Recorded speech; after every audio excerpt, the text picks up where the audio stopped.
You can travel all the way across the world to Thailand to learn what these Muay Thai fighters have to teach you, or you can just jump on this episode, stick through it, and I'm gonna show you most of the stuff that they're gonna teach you anyway. The 5-week training course for our Strike Ready movement just wrapped up. We focused on footwork, we focused on balance, and we focused on range training. And if you missed out on this, now is your opportunity to grab the course for just $99 and go back and watch at your own leisure. You're gonna have access to this course for your whole life. There are 25 plus videos and 3 recorded live calls that we had during the course where people asked me their questions and I told them exactly what they needed to hear to improve their skill set. Be sure to grab that course today. It just became available again. Now, I've traveled to Thailand. I did 10 weeks of training there and I learned many things.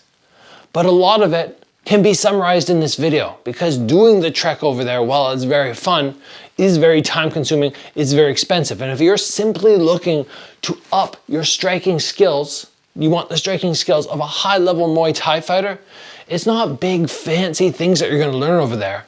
It's really taking the basic techniques, the knees, the round kicks, the front kicks, and sharpening them up and making sure you're not doing these things incorrectly with a few little tweaks, which will make your techniques that much more powerful and that much safer to throw. One of the main things that I noticed when I was over there that they corrected time and time again on foreigners was as they were executing their knees, the hand positioning, and the fact that this foot very often remained flat.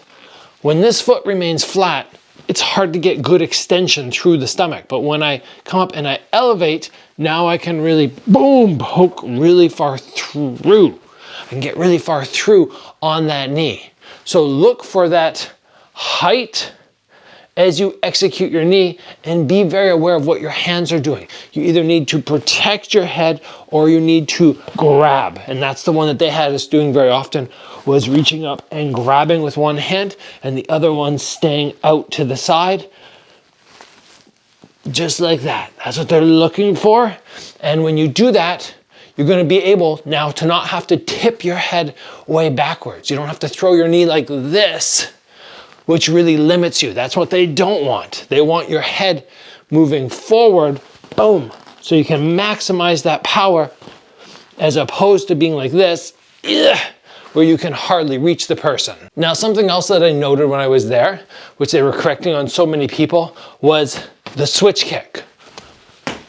That motion right there. But in particular, they were correcting the switch because many people do this incorrectly.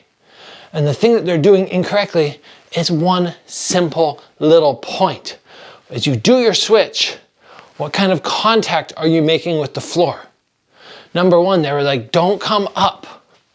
Don't make this motion longer than it needs to be, right? Coming direct is a lot faster than coming around, but also do not slide your feet. This foot is gonna come off the floor, but only a little bit. So you maximize the speed as opposed to giving them a lot of indication what's coming by lifting or by making this motion sluggish by sliding it and not having that same spring. So again, this was what I noticed a lot, them going, no slide, no lift, just pop, that motion with the other one moving, and then from there, really springing in to that roundhouse kick. Now, while executing the teeps, there were 2 corrections that they made on so many people. Number 1, do not elevate upon landing your front kick. No, because when you hit here, you get knocked backwards yourself, and they wanted you moving the pad holder, not you getting moved yourself. And flat-footed was the way to accomplish that. The other thing that they didn't like was a very karate sort of base in the shoulders as you throw your front kicks. Those front kicks staying very square. They want that little tip of the shoulder, getting one shoulder slightly forward, which is gonna help you on the elongation. See, I can't reach it, and now I can. So a little bit more distance that you're gonna create with that flat foot is gonna maximize your power and cause them to get moved back, not you to get knocked over. Now, when executing low kicks, they were not a big fan of just standing here and just throwing. They want this step and this land into the kick, or thud. And when I come off on this angle, I'm getting off the center line of the punch.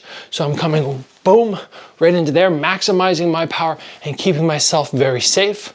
When they were holding those kick shields and foreigners would just stand here and just kick or take a step straight in, they were always correcting.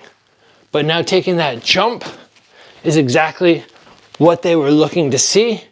And that in itself is a fantastic move, because as you jump, you're going to be landing flat-footed. And you do not want to elevate on a low kick because it just doesn't make sense. We're dropping down and getting our foot flat, as opposed to a high kick where we're coming up and we want that elevation. So that was a great point, which I really like to make sure I emphasize to people now. Stepping in, drop that weight right down. The last thing I want to focus on today is those multiple round kicks, which you see them do in Thailand all the time, right? They'll call for like 10 or 20 or 30 and you're just standing there hitting and hitting. And so many people over there were taking the kicking leg and they'd put it all the way in the back. Every time, fully resetting, slow pace. They went, no, no, no, no. What you want is almost more of a parallel stance. You can go slightly back or you can keep that foot in front, but you're not coming all the way back trying to go, oh, it's gonna be much more narrow and getting that massive spring in from it, right? It's much easier to spring off the ground when your stance is more narrow and you're not coming all the way back each time. But foreigners over there, especially beginners, love to go, okay, I was in this stance to start, so I have to return there for each kick, but then you end up losing the ability to spring out because it's just so sluggish. So things like that are what you're gonna learn in Thailand. And while it is still very fun to go there and have the experience, if you start adding this to your training, by the time you get there, they're gonna have very few corrections to make on you, which is fantastic, and which was kind of the case when I was there. Very few things pointed out on the basic techniques. And then from there, if you're going, okay, I want to elevate my skill set, maybe they'll start teaching you some very dynamic clench or some very dynamic throws, which of course you can learn on this channel anyway. But like I said, it's an experience going there. That's all, guys. I'll see you back here soon.